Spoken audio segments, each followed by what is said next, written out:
Guided meditation is, for so many people, the best way to truly gain benefit in your response to personal challenges. As you invest and bring your own experience to the guided meditations, you'll give yourself the best chance to change long-standing patterns from suffering toward a state of well-being, peace, and healing. It's important to put yourself in a comfortable body position in a private space where you're not disturbed. Turn off your phone and be ready to really be alert.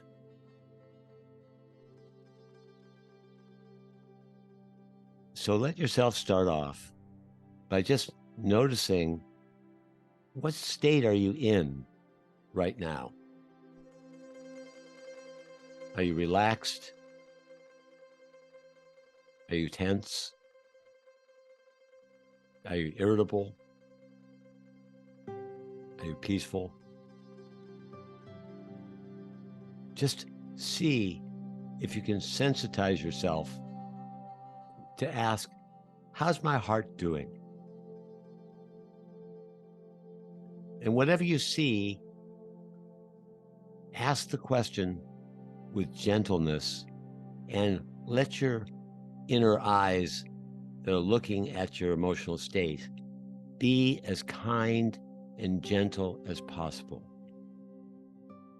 And notice if there's any body sensations that go along with how you feel, and move around to be as comfortable as possible. And finally, let yourself breathe in a way that's most rhythmic to you, that supports you being relaxed and at peace.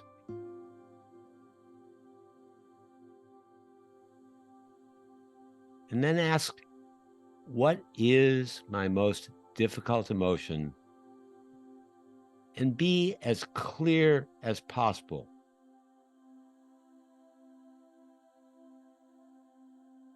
Identify one challenging emotion that's central for you right now.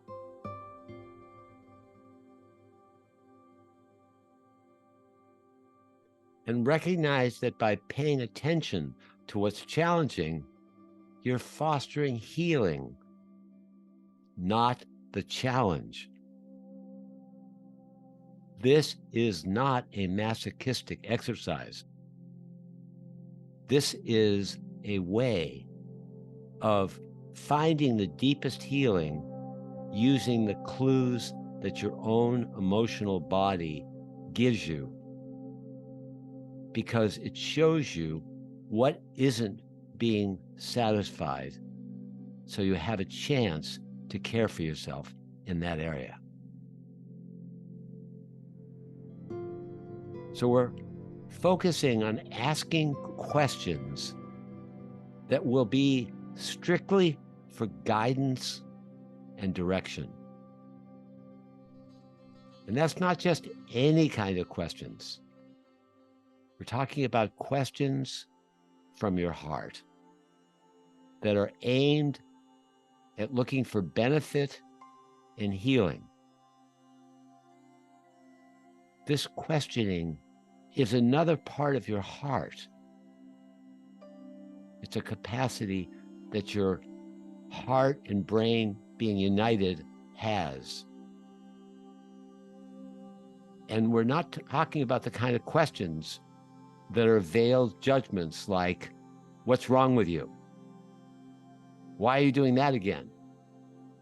No, we're talking about the kind of questions that have your best interest in mind.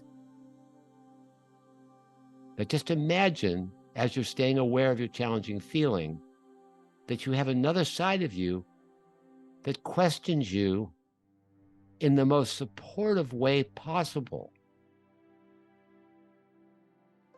It's continuously questioning in a way that you can have a best chance to improve your quality of life. One kind of questioning is unwittingly aimed at judging you. and the other kind of questioning is for your benefit. We're reinforcing only questions that are going to be for your best interest. And that could be another definition of you. I am the one that wants to ask questions that are for my benefit. Why would I want to do anything else? Why wouldn't that be a great way for me to live? Because not only am I caring, but I'm bringing the curiosity of my intelligence to be able to discover new things and new avenues, new ways to care for myself. So see if you can find some questions that you would ask related to your challenging or difficult feeling. So just pause into that. Because experiencing a challenging feeling and asking a question that could help you is one of the ways we could see your life as being endless growth, endless waking up, endless improvement of the quality of your life. An alliance inside you that you very likely have never fostered. Distinguish between the kinds of questions that support and the kinds that don't. Can you see, for example, the kinds of questions you've asked yourself in the past where they weren't supportive? They bummed you out. They kept you frozen. They made you feel worse than where you were. And now let in that you see that, and you see that does not create benefit for me.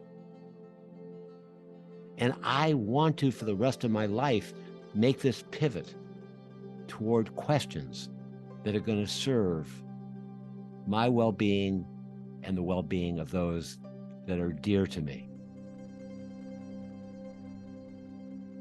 You might ask yourself, what attitudes do I want to develop? Do I want to be more gentle? Do I want to be stronger? Do I want to set clearer boundaries?